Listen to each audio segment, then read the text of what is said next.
Right then, alright guys, this is a bit of a different one for me. I don't normally make these kind of videos just wanting to call outs and stuff, but I felt like it was something that was needed based on the other day's video.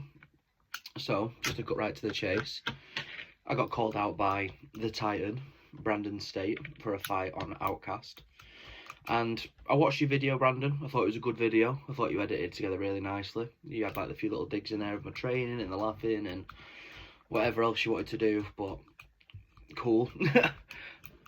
Now, I just want to break down this video from what I watched and what my opinion on it was. So, you spoke about your first fight, and I watched out the last SCB event, Outcast, whatever. I watched your fight with Ethan. Yeah, cool, good performance. You beat him in a round. It's weird that you're an undefeated heavyweight who's not fought heavyweight, though. It is a bit of a sketchy win, that. But, don't get me wrong, you can only beat what's in front of you. You did what you had to do. You ended up beating Ethan in a round, landed a few good combinations.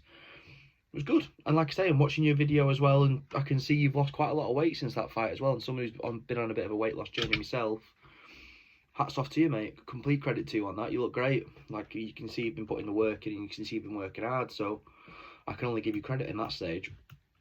But just breaking down the rest of the video, bar all the compliments and whatever else I can give you. I'm not a disrespectful person myself. I like to keep things nice, and I don't like to slate anyone for anything they haven't done. But like I say, you seem like a sound guy every time I spoke to you. You did go on like a little bit of a tangent where you fanboy about Bad Boy beaming for a bit, and cool, Bad Boy's a good guy and he's doing really well. Bit of a weird tangent in a call out video, but we move. Anyway, straight to the call out. You had a few little digs, just saying I couldn't land 10 punches against you because you're too slick, and you're going to be like Muhammad Ali, and you're going to be jabbing my nose off, and I'm not going to know what to do myself. Okay, if you want to go with that. The gym I'm training at the moment, the Matthew Hatton gym, we don't really go in there to mess about. It's all hard work. It's all good sparring partners. And speaking of that as well, you spoke about my sparring partner and how he was just stood still, and you weren't really asked who he was. He doesn't know what to do.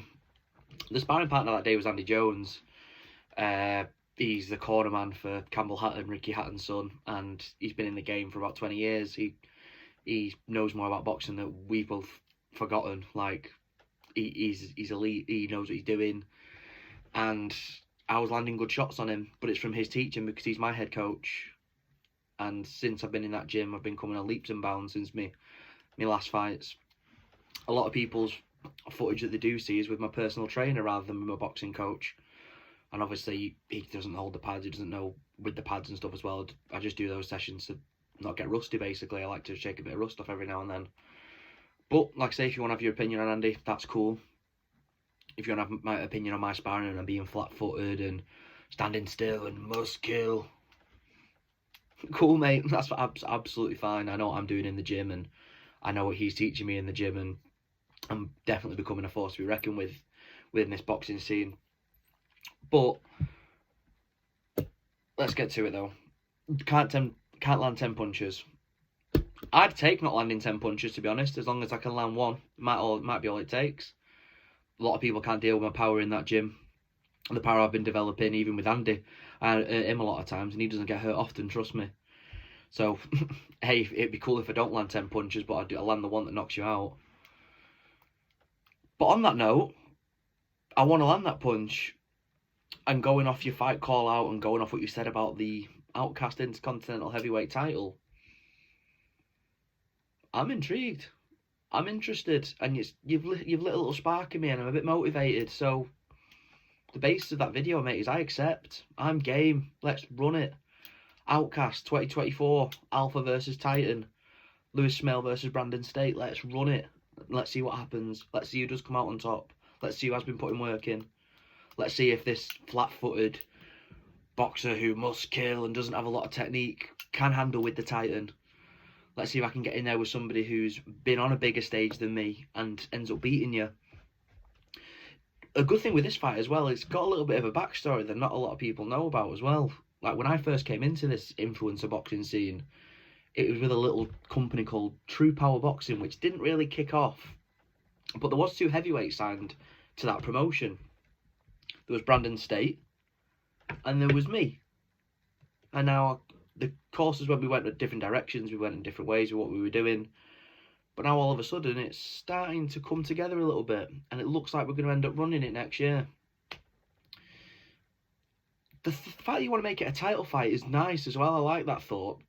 I know you've got your little medal and your shorts hung up, which is cute. But I've already got my title. I like my title. Do I want another one? Yeah. Do I want to be a defending champ? Yeah. Because that one's personal to me. That one belongs to me. I want to be a defending champion. I want to fight for belts and win belts and defend the belts and actually be credited in this scene. But I'm only going to do that by beating somebody like you who is skilled, who does learn the sport and the sweet science and understands the sport. So yeah, it would be a great fight. I hope that answers your question anyway, because I've wanted a fight for a while. Because the fights I've had in the past, or I was going to have, got ruined by certain people who people know about, and people know who are involved in the scene that did wreck my opportunity last time. Is what it is.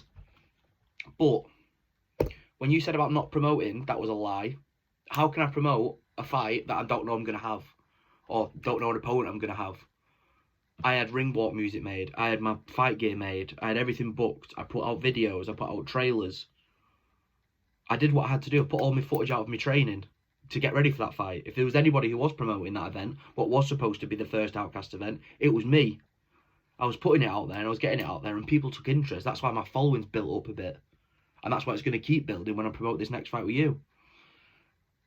But yeah, I hope that answers your question, mate. I hope that answers the video that you've uploaded.